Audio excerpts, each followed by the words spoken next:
This is the Texas Land Guys podcast, hosted by brothers Tim Dosch and Tom Dosch. With their partners David Marshall and Tripp Rich, they have built DMRE, the leading land brokerage in Texas. With decades of experience brokering deals between landowners and real estate developers, they take you inside the deals that move the market. All right, well, welcome to the podcast today. We have a special guest with us here in the studio in Dallas. We've got Tripp Rich from our Austin office, partner at DMRE, and he's going to share his story with us today. Tim, I know we're both pretty excited about this. We've talked a lot about having Tripp on, and so getting to do this so early on in the podcast is something we've been looking forward to. Yeah, it's really awesome. I think we both thought that Tripp's a natural podcast person. He's just always had a passion for it, and I can't believe it's been this long, Tripp. And you're finally doing a podcast interview, so I'm excited for it. Yeah, thank you. No, I'm so excited to be here. It's I feel like we've been talking about this since at least 2016, 2017. Yeah, maybe even prevy to me. I don't know. So we should have started earlier for sure, but we're starting now. So that's right. Well, if you know Tripp, then you know that he can pretty much talk to a wall and get anyone into conversation. And so we've had so many good conversations over the years when we first hired him as an analyst, and then now as partners that we get to work together as we grow DMRE. So yeah, I agree. I would echo, Tim, what you said, that this should be a lot of fun today to have Tripp on. So I think the goal for today was introducing our audience to Tripp. Like I said, he's a partner in our office out in Austin. He covers the whole Central Texas market for DMRE. We thought it'd be interesting for the audience to hear his story, just how we first met, where it all kind of started a number of years ago. And so, Tripp, you and I were just trying to remember what year that actually was, which it's funny, the years blur together, but I think we landed on, was it 2016 or was it the beginning of 2015? Yeah, I think it was the beginning of 2016 because we stayed there for about 18 months before we left to start Dosch Marshall Real Estate. So it's, let's go back. As hard as it is to go back 9 years, but let's go back. That's pretty crazy. 9 years to when we interviewed you. I think it was, well, I'll let you take the floor, but I believe it was you, me, Tim, and David. I think it was the four of us, right? Yeah, that's right. I think even before that, I had interviewed with the capital markets team, I guess at Bearing at the old office. So that was pretty sweet. But yeah, there wasn't an opening right there, and they recommended that I talk with you, Tim, and David. And I was like, okay, well, what do those guys do, right? It's like, well, they do really well in the land business. And I was like, land, okay. Well, I currently was selling apartments at Marcus Millichap, and so I didn't know much about land, but I love the culture of everyone I've met and heard great things about you guys. And so grateful to have the opportunity to meet with you guys. And that first interview went really well. And that happened pretty quickly, right? I think it happened really quickly. Yeah, Tim, I don't know if you remember our first impressions of Tripp. I remember someone that was very self-assured, and I'm pretty sure he had a tablet that he was like taking notes on and just very relaxed in the interview, which is, in the land business in 2016 and still today, I'm still using a notebook. So Tripp's always been on the cutting edge of the latest technology, but somebody very self-assured, I think impressed us right off the bat. Yeah, I remember you being very confident, and you were really sharp. You asked really good questions. We had just been through a sale. We'd sold ARA to Newmark, and so there's a big transition for us as a company and as a team. And so you asked some very insightful questions about, how's this going to work going forward? How do you guys feel about the sale and the new company? And so you asked some great questions that really made me think, about where we were going, not just kind of how you could be a part of the team. And I think for us, it was a big step too. We were a small team at that point. I think we were maybe 6 or 7 people. And you were really the first broker that we hired, someone that actually had real experience and had done deals, and you were out hustling, working really hard. I think you had a great kind of story of how hard it had been to get started at Marcus Millichap. I think I remember there were 50 people that started with you, and you and one other guy made it to the 1 year mark, and everybody else kind of washed out. So you were definitely a survivor, and you kind of been through the school of hard knocks, and we were impressed with your tenacity and how hard you'd had to work to get there. Yeah, talk to us about, Tripp, I know you had an awareness of, at the time, that was ARA becoming Newmark. Sure. Is where we were. This was prior to Dosch Marshall. And so you had an awareness of, I guess, just the brand and the success in the market. But after interviewing with us, it was a pretty different opportunity to where you had been. So kind of talk to us about, and maybe you didn't fully realize that, but that transition from going from being a broker at Marcus Millichap on the apartment side to joining the way that we were doing things, which was much more of a team. And Sure. it was land, it wasn't apartments. Right. Yeah. I would love to. Essentially, yeah, when I started out at Marcus, it was very much, I had a senior and another guy on his team.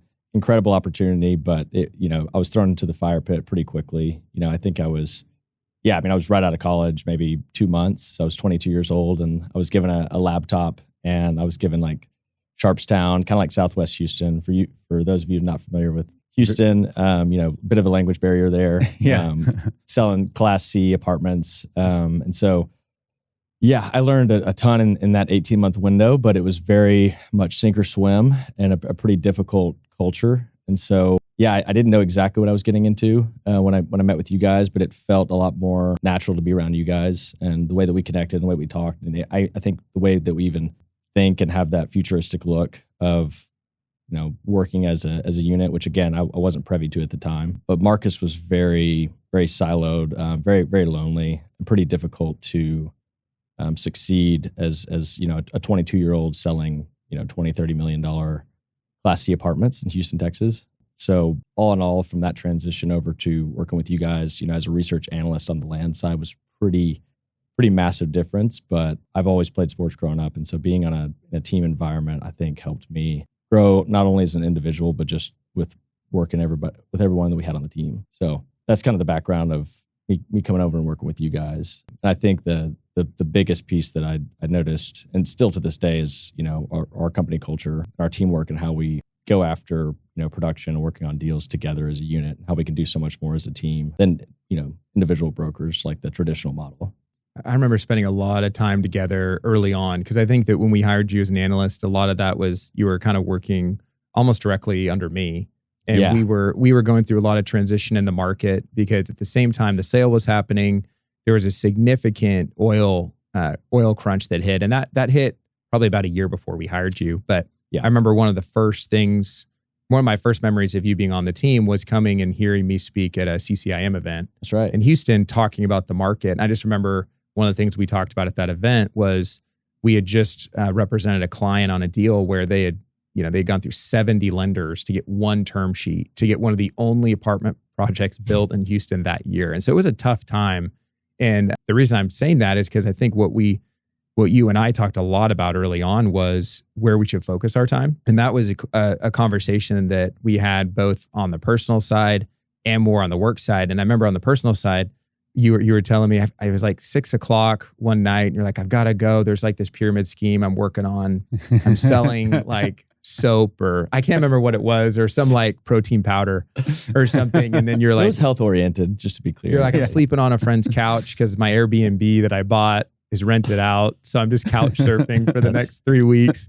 And you were always looking for ways to create opportunities to make money. And I remember having the conversation with you and telling you, the more focused you are, if you're willing to commit to what we're doing here to real estate and just remove all those distractions, there's going to be a big payoff. So it's kind of fun today to sit here and think about a second to sit back and breathe and be like, wow, 9 years later, I'm sure you would have crushed it selling soap, but 9 years later, it's pretty cool to see where things have ended up. It's really cool. It wasn't soap, just for the audience, by the way.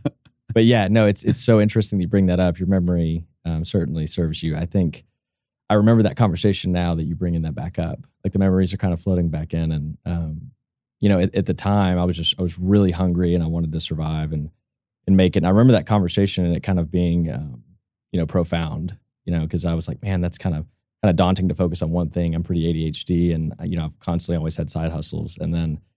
From there, we were kind of going into other markets, trying to get deals done, trying to get creative, as we're still doing today. And so to see that transition from where we started to where we are today is pretty neat. Yeah. Well, and that brings up a good point. And Tim, I think you have a good perspective on this, because Tim and David at the time were kind of letting Tripp and I operate somewhat independently. And we were just looking for opportunities to do deals. And we had clients, really good clients, Mm-hmm. Telling us, hey, could you come help us in San Antonio? We think Nashville is a really hot market. Fort Worth or Dallas is a really hot market. And so Tripp and I started doing all these, road trips with clients and touring sites. But this was really before we had put any kind of a strategy or a team behind it. And so we really weren't seeing the success of it. And our hand was getting slapped by other offices at the company because there were already guys working those markets. And so they didn't really appreciate Tripp and I, driving into town, even though we had, very quality clients driving us to do that. So Tim, I don't know if you remember, you guys kind of sat us down and talked about, like, again, focus, like what are the outcomes we're really looking for? We can't just be practicing here. Yeah, I was going to say what kind of comes to mind for me is there was the first year that Tripp was with us where he was more of an analyst. It was a lot of learning. I remember a lot of studying Austin, studying San Antonio, looking at sites, calling on sites. But then there was like an inflection point. Actually, when we started the company and Harvey hit, and after that, you guys went off to the races in Houston and did an unbelievable number of deals. It may still be the record for the most number of deals we've ever done as a company in a short period of time. I think you had like 60 or 65 multifamily buy rep deals that you guys put under contract in late 17, kind of early 18. So I think kind of your point about focus, you were both kind of way ahead in where we were going as a company. We didn't know it yet, but you're way ahead. Let's go to these other markets. We can represent Hines and Trammell Crow and Alliance in any market in the country and be successful. We really believe that, and it was true. But we also, two people can't do that, by themselves across a ton of markets. And so you guys really focused back on Houston and just dominated Houston. And like you said, the market had been down with the oil prices being down in Houston in 2015 and 2016. 2017, it was kind of a sluggish start. We started DMRE in July, then got hit by Harvey, which was one of the most brutal storms probably in Houston's recent history. Massive flooding, shut the city down for probably a week to 10 days. And then coming out of that was just an explosion of growth, and the market came roaring back, and you and Tripp were dialed in, and you had Ryan Parker, I think at that point, and Kenneth Dana on the team, and you guys just went out there and did a ton of deals. Yeah, those were good times in our business. They I think were great times. Tim says this all the time. The bad times seem like they'll never end, and the good times seem like they'll never end. And then whenever you're in the bad times, you just wish you were back in the good times again. But I remember some really fun strategy meetings with Tripp, and then we hired Kenneth, and the three of us just doing a ton of deals during that time. But before we get into those exciting times, I'd be interested if you remember, Tripp, when Tim and David and I approached you about, hey, we're thinking of starting our own company. We're going to be leaving this global company that you joined our team to work on.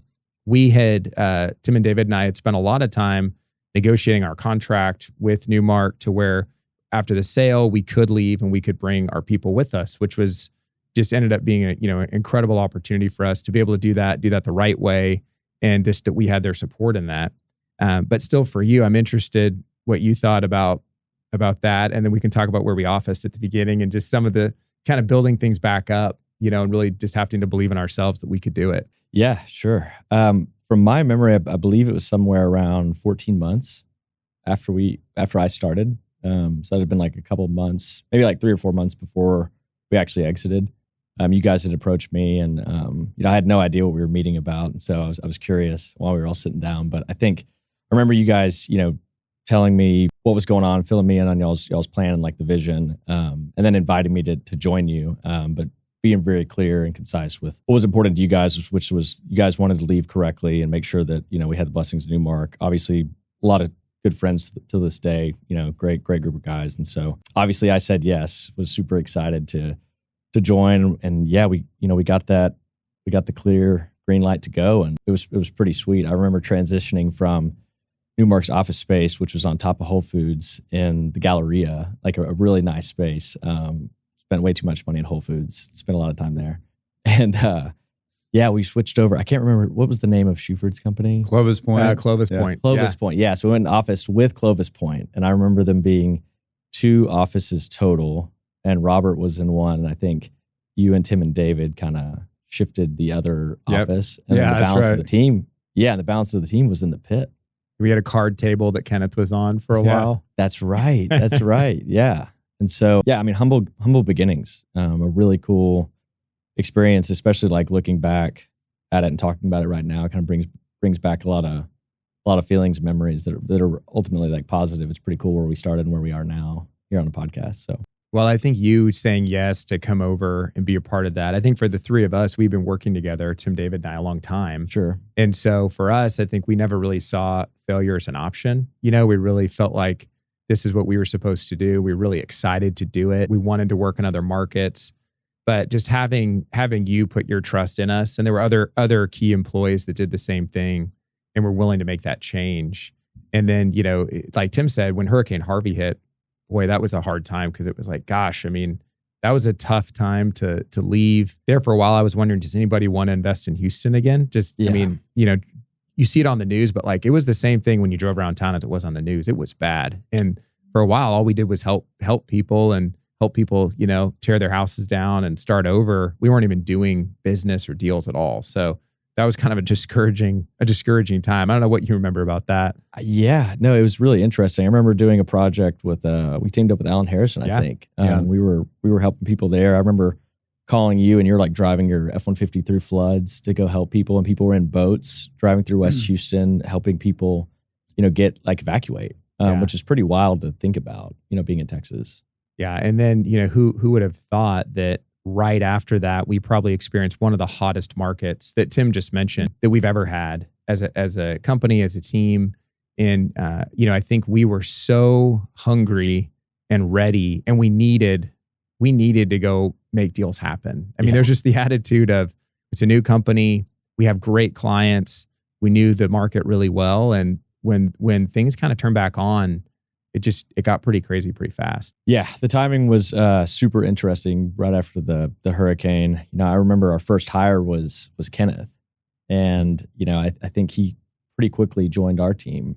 So it was pretty much me, you, and him running around. I remember driving actually every Friday with Kenneth to kind of show him the market and show him all of these sites, driving something that's so important that I still do till this day in the land business, especially being in a massive metroplex like Houston. I learned that Tripp is super dialed in and focused, but whenever he gets hungry, he's like the meanest person that you will ever be around. So I'm like, well, let's go drive 2 more submarkets, and it's noon. And he's like, I'm so hungry. I can't think about anything else than food. And I just remember Kenneth getting car sick in the backseat and you being super hungry and us just trying to push through some market drives to get a couple more sites.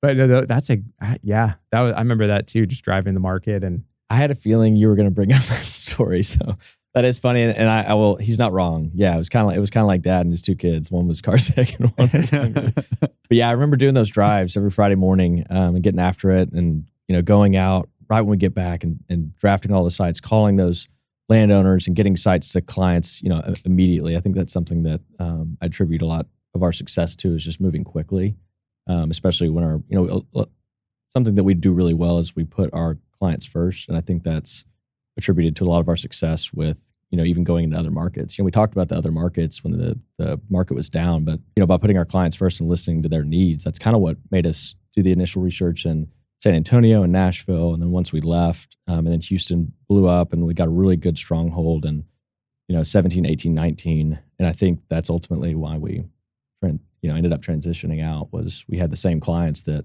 were in Dallas and Austin, San Antonio, that wanted that same service they weren't getting. So there was a brief point in time there that we've been talking about where the market got really hot, and you personally, your career just completely catapulted. Yeah. And I think just what Tim and I and David saw from you was a real natural ability with clients, a natural nose for deals, which is really hard to teach. Just somebody that, was able to go find deals. I remember you did a lot of deals with Luke Philippi when he was at Alliance. And I know now he's at Endeavor and you've done a lot with him, with him there. But, the tortilla factory deal that we did in the Heights, and just some of these really neat off-market sites. And you were so hungry. You were always following up with landowners, just tenaciously following up, getting them to sell, and then just really good at negotiating.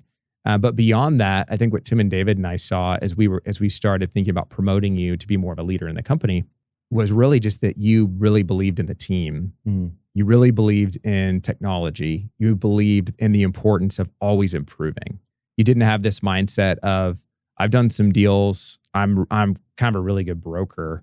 Now I need to be served. You're always like, how can we make the team better? How can I do more? And where are we going? And you always were bringing like crazy ideas, like we're going to be selling real estate on Mars and stuff like that. It's like, well, maybe we won't get there, but what if we did this, right? And so I think that we saw just a totally different level of leadership and insight from you.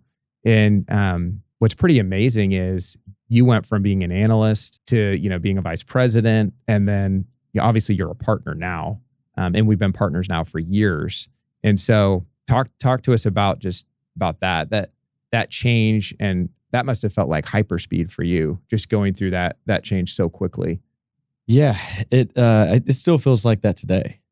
I started out as an analyst with you guys, and I think I remember wearing like 6 or 7 different hats. I was calling on sites, I was researching ownership information, I was reviewing, OMs and BOVs. I mean, anything that I was asked to do. So I was kind of, I would wear so many different hats, and then I think it took me, around like 12, 14 months to kind of figure out what it was that I was doing. But I loved it, and I loved being there. I remember staying late, 4 or 5 nights a week. Yeah. For the first couple of years, just trying to catch up and learn as much as I could. But from there, I guess I never technically had the associate title. That's something that I'll never have, so I was kind of bummed on that.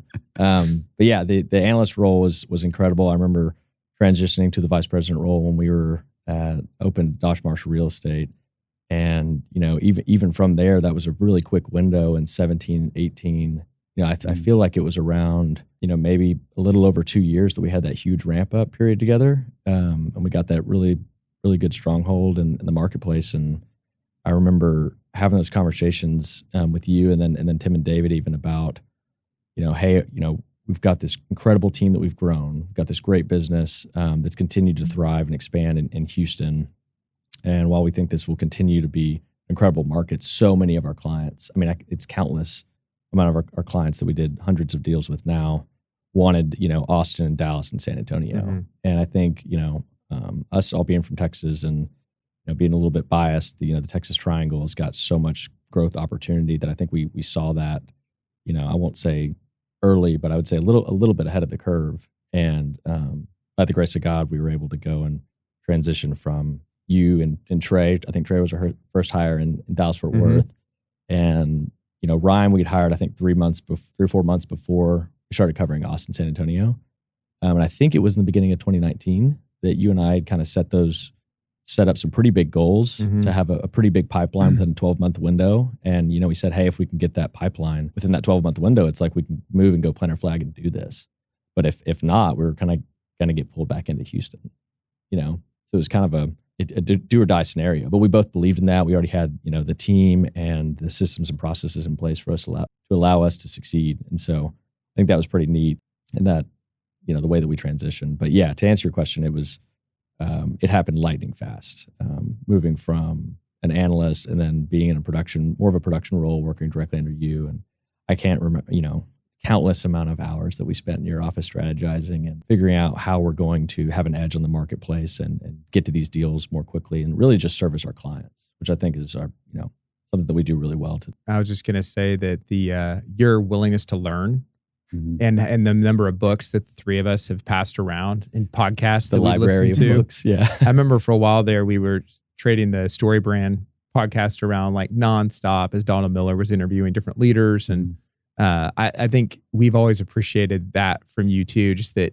you're always trying to bring ideas and ways of improvement. Because in a lot of ways, like you said, today we're all still kind of pinching ourselves. We're extremely blessed just with how God's blessed us with DMRE and what's become of it and the people that we get to work with. And it's kind of just like learning on the job constantly. It's really easy when you're not the leader, when you're not the business owner to kind of throw stones at people. And then it's kind of like being a parent and you realize how hard it is to be a parent.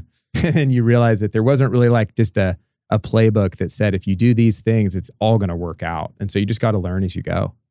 Yeah. Lots of trial and error for us for sure. But I think that's what makes it so exciting, for me. I think naturally ideas and growth mindset come to mind. And so I love expanding knowledge, systems, processes, technology. And, historically in the land business, privy to, us using like mapping software, AI, things that we're really doing a lot of incorporating that podcast. It was basically just like, I'll put my sign on this big property in the Katy Prairie and you can call me. And I think when we transitioned to taking more of that investment sales approach that I know you guys had from, being at ARA and Newmark, a little bit of myself, Marcus Millichap too. It's pretty incredible how far it's changed just in this past decade, us all working together, like the business and how we utilize technology to achieve success and service our clients. So No, absolutely. I was just going to say, one thing I commend you on, Tripp, is this is not a 9-to-5 job, and you've always not only been a learner, like Tom said, and always trying to grow and improve, but you've always put the work in and start early, been going when it's late. And I think a lot of times, especially when you're young, you got to put the time in, you got to get the reps. And that's how you get really good at this business. And so you definitely did that. And that's a big reason why you moved so fast in this role. And obviously you hit perfectly some of the market, time frames where things got really good. But if you hadn't been doing the work, you couldn't have taken advantage of those opportunities. So that was definitely a big part of kind of who you are, is your work ethic. Yeah, I remember my wife used to ask me, like, why are you getting home so late? And I'd be like, well, I tried to leave the office and Tripp had something really important to talk about, like right at 6:30. And so then 45 minutes later, I was trying to figure out, like, I love the excitement and what you're talking about, but I really need to get home to my wife right now. So you were always willing to put in the time, and you're always trying to go above and beyond, which is really important, especially when you're talking about teams. I think that, teams, we've found it to be so much more successful than working individually, but it takes a lot of work. Teams take a lot of work, and good teams, it's hard. I mean, there's so many books that have been written on it. Everyone's trying to figure it out. I mean, I think the three of us and David, we all legitimately enjoy working together. It's fun to just be doing this podcast and talking to each other. Absolutely. Like, it's fun to be together in the same room. That was one of the things that when you moved to Austin and I moved to Dallas, and left Tim and David, and I wasn't with them every day, and then wasn't strategizing my office with you. It's like that was actually like legitimately hard, because that was so much fun. That was just, and fortunately I have people up here in Dallas that I really enjoy spending time with too, but like, it's never going to quite be the same as when we were doing it together, it just won't. And so I think having real relationships and really enjoying being together, it's also so much more about what makes your work more enjoyable and fulfilling. And sadly, I think a lot of times in brokerage, the focus is a lot more on just what's the split. How many deals did you do last year? But we're so much more complicated than that as human beings on what we need to be fulfilled. yeah, that's right. I have so many things to say, but I'll kind of focus on this one point. But I think a big part of what's made us so successful, what we're doing, and I really love the word fulfillment.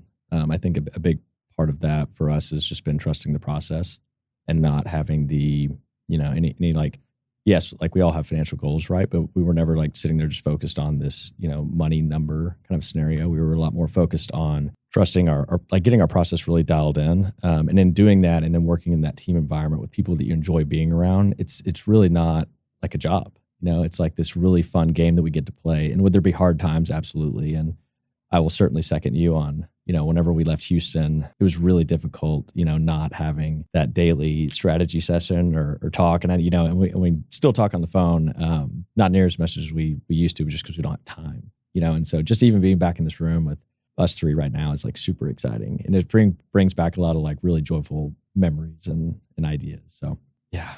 Well, let's talk about, because we want to probably start wrapping this up in the next few minutes. Let's talk about when you made the decision to move to Austin, because it wasn't an overnight thing. I think if we think back to even before Harvey, before the market corrected, you were always kind of poking around in Austin. And I think you always had this kind of dream of maybe being in Austin someday. Yeah. And, one of the things we always said as a company, and when we were talking to people and hiring people, is we're never going to put a ceiling on anyone. And if you see opportunity and you can go create the value, we'll get behind you. And so it didn't happen overnight, but you did decide, I want to move to Austin. Mm-hmm. And then, Ryan came along. And so kind of talk about that, because that was initially, we kind of thought we could stay in Houston. We could cover it from Houston. Yeah. And we could just be, spider arms out to the entire US, like Tim said, and we'd just be like, doing deals all across the United States. But then you and I both kind of came around to the fact that to really be successful in these markets, we needed to go physically move. Yeah. I honestly remember, I think in one of the first interviews, even bringing up the question of like, did you guys ever plan on expanding into other markets, like Austin and Dallas, with Austin being the caveat or the carrot for me, right? So I'd say it goes back to even just the first day that I met you guys. But yeah, growing up in East Texas, and my dad having gone to Texas and spending a lot of time in Austin growing up, big outdoorsman, love being outside and being active. And I love live music in general, and have a really creative outlook. And so Austin really draws that, or that's what really drew me to Austin. You know, a lot of that creative energy and just energy in itself, and you know, being able to collaborate with unique individuals. And so, yeah, I remember us kind of having that conversation initially. Me and you'd already kind of dabbled in it in the past when Houston, you know, after Houston's oil downturn had hit. Granted, we were kind of like flying by the seat of our pants and trying to figure it out in markets we'd never, you know, potentially even been to. I don't know if I'd, you know, been to Nashville many times before that, but yeah, I just remember it feels kind of surreal now talking about, but you know, it was all ideas on the whiteboard initially. But I think that we already had our system and processes in place. We already had all of our clients that we needed to go into those marketplaces. And I'd say we relied heavily on them on, you know, where they wanted to be and what exactly they wanted. And I think because we were able to strike quickly, it allowed us to be pretty successful pretty fast. Now, granted, the market also really started to pick up in 2019, but you know, even once we transitioned into 2020, and you know, he'd met a lot of those goals that we had set. You know, it was kind of like, okay, like, are we going to move? And then you know, I think, yeah, we got back from, was that the year that we went to Israel? Yeah, beginning of 2020. Yeah. And you know, COVID hit, and like, I don't think any of us had any idea because we weren't in the office for a couple months, at least a couple months. Yeah. That's actually a really good thing to talk about because it was really a perfect kind of series of events, because what had happened to you guys in 2019 is those markets were so hot. It was so hard to break in, because I remember you guys were trying to get in deals, and on the buy rep side, a lot of times you're one of 10 offers, you know, so you had great clients, you knew what sites were the right sites, but then it was hard to get in on those deals, because if you come in second, you might as well be last. It doesn't really matter. But what happened with COVID is you guys had done all this legwork in 2019. You knew all the sites, you had all the clients dialed in. What happened with COVID is it just cut the whole market off for like 4 months. So all these sites dropped across the whole state, or they got delayed and pushed back indefinitely.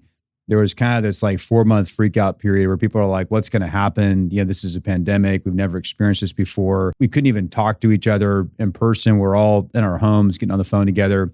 And it completely disrupted the entire business. And so you guys moved in that year to go actually start those offices. And that's when you dedicated yourself, I think, fully to Austin. Tripp, I think actually right as COVID was hitting, you really moved full-time into Austin. Tom moved full-time into Dallas. And it really was just an incredible opportunity. I mean, it's kind of surprising because you would think it was the worst thing that could have happened for that to hit, but it actually was the best thing for the business because it created this opportunity to actually get a foothold. And then we had this run of 21 and 22 where it was just on fire. I remember talking to you during COVID. I would call you and I was like, man, are things like, because Houston was a little bit tougher. And you're like, Austin's on fire. Like Austin's not being affected at all. Like we're like just going strong. So I think that timing, looking back in our career and the company and just these pivotal moments where you think like the worst is happening, like with Harvey or, you know, COVID. And actually when you're putting the time into working hard and you have a process and a plan, it ends up being the best thing that could have happened. Yeah. I mean, I think Tripp, you say it all the time, stick to the process. Mm-hmm. That's something that you've always said. And Tim, you just said it again too. I think something really important to think about in brokerage. If you want to get into brokerage, don't get into brokerage because you think it's just an easy way to make money. And don't think because you've done a couple deals that now you've arrived and you're a big time broker. I think the three of us, we've all been doing it different amounts of time. Tim, you've been doing it over 20 years. I'm coming up on 15 years. Tripp, you're at 10 years plus. I think we still look at every day as we have to go show up and grind to go get the deals done. It's hard. But we've also tried to build the company in a way where it's a long-term mindset. It's not, I'm only as good as my last deal, because I actually have a team and we have a process and we have a way that we do things. And I remember some of those early days driving to Dallas to meet with Trammell Crow at Old Parkland, taking pictures next to like the George Washington statue, you, me, and Ryan. And then actually going and getting Trey to sign later that day in Fort Worth, sign his offer letter to come on and be our first hire in DFW. Just, you know, we weren't afraid to go have those meetings because we really believed that we could add value. You and I have always talked about we're not, you know, selling ice to Eskimos. Like we're not car salesmen. Like we're selling something that people need. Mm-hmm. Like we get to provide a service. We're not hard selling anybody. We don't set the market. I mean, we understand the market. We understand where the market's going. And we go help landowners execute at the highest level. And then we go help our clients execute at the highest level. But I think that's really helped us a lot because we don't feel like kind of these sleazy salesmen and just the reputation that a lot of times salesmen have. And it's just, that's been really important, I think, to our success, because it allows us to go into these big time places. And now, we're really close and connected with the TTR team all across the state, but I remember that was in 2019, probably the first time we ever went and sat down and met with them, so it's fun, the places we get to go in our business and the places that God's allowed us to go. Yeah, no, it is really cool. During that COVID year, when we were in Austin, I remember, us dabbling even into Denver as well, because we had some of those same clients, and we all wanted to go to Denver. Yeah, that's right. That's right. It's like the dream, go open the Denver office. Yeah. I think or Aspen, either one. That's right. I think we tied up, it was like Hines and TCR and a lot of the exact same clients that we were working with in Texas. And I remember going into Denver in like a 60 or 90 day window and tying up 3 or 4 deals. Crazy enough, one of those just closed at the end of 24. Yeah. It's crazy to think about. Yeah. So. Well, one thing I'd say, just to kind of brag on you guys, I don't know if people realize how hard it is to do what you've done. I mean, you could almost think of kind of how laughable it is if you're one of these entrenched brokers or brokerage companies in DFW or in Austin, and these young guys are driving into your city and they're going to try and start doing deals in your city. And you're kind of thinking, they're going to kind of nibble at the crumbs and do a deal here or there.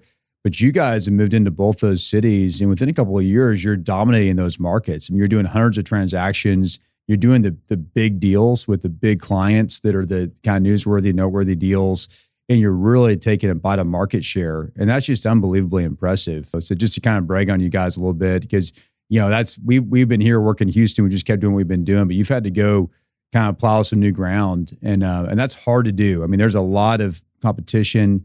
No one wants to give up, that space in the market. Everybody's fighting for those deals. And you go to a market like that, no one knows who you are. No one knows who DMRE is. You're kind of the newcomer. I know it was probably hard for both of you guys. I don't know if you want to talk about that a little bit. Just kind of in the beginning, breaking in and sellers saying kind of, who are you guys, or other brokers? I know there was a little bit of kind of some sharp elbows, people saying like, what are you guys doing here? Get back to Houston kind of thing. Yeah. I mean, I can speak to Dallas. I think we've seen both. I mean, I have good friends that are brokers up here that just great relationships I've been able to form. And then, there's people that aren't happy that we've expanded into their market. Sure.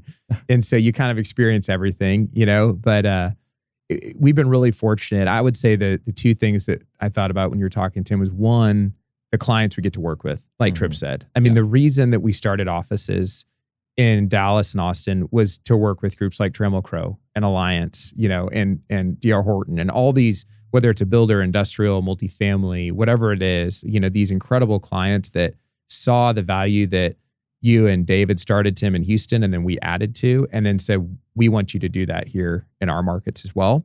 And then the other thing is just the team, the people that have come around us, like having Trey, having my brother John up here in Dallas, and then Ryan Duffy and all these people that have come and joined the team over the years. Now to grow our Dallas office to, I think we're approaching 15 people, and we've had people leave too. It's like, it's not being in a team environment is like so anti just the way that we've really tried to do it. It's so anti like how brokerage has traditionally been that it hasn't worked for some people.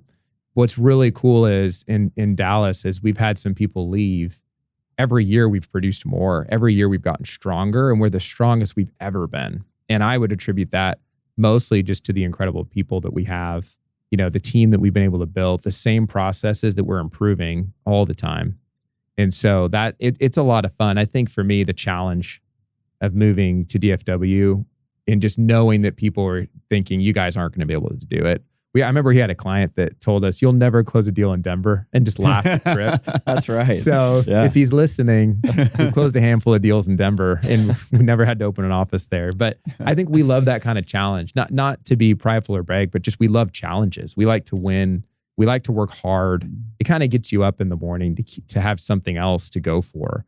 And so anyway, those were some of my thoughts. I don't know what you're thinking, Tripp, as Tim asked that. Yeah, I mean, so many thoughts come to mind. But specifically, when we're in that, when we're in that space, being able to just trust in our process and have that belief in our team, and that the right people are in the right seats. The way that we operate is pretty unique, as you mentioned, in the traditional brokerage community. And yes, it was pretty difficult and hard to do. I think it's like opportunity of a lifetime. I loved it. I really enjoyed, going into a new market. It's like a new frontier. It's new land that you're planting your flag. And so while there was, many late nights, sleepless nights, working, grinding, I remember being with Ryan Parker in my office in Austin, and us, spending so much time because it was just two of us, just like you and Trey, calling through supply, and you really had to work like twice as hard, to get a little bit of the pie in that, initial window, especially as the market was heating up. But as hard as it was, I'd do it again, over and over and over, because it's such a unique opportunity, and it really helped us grow not only as individuals, but really as a team, and grow a lot closer. But I will attribute a lot of it to our clients, giving us the opportunity even to go in and represent them in a market. But to your point, they had a service that needed to be met, and fortunately we were able to meet it quickly.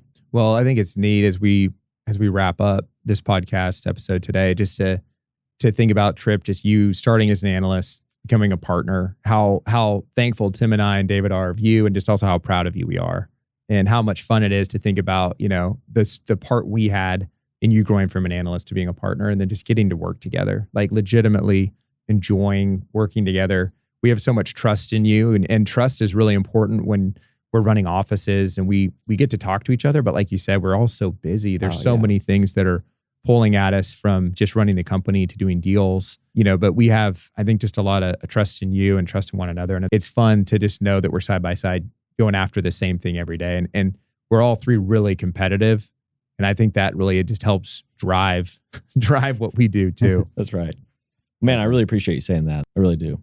Yeah. It's been an incredible opportunity, and I'm still sad, like even just being back like this makes kind of sad, but I'm smiling and I'm super energetic, and it's awesome to spend time and be on this podcast episode. And I'm looking forward to many more.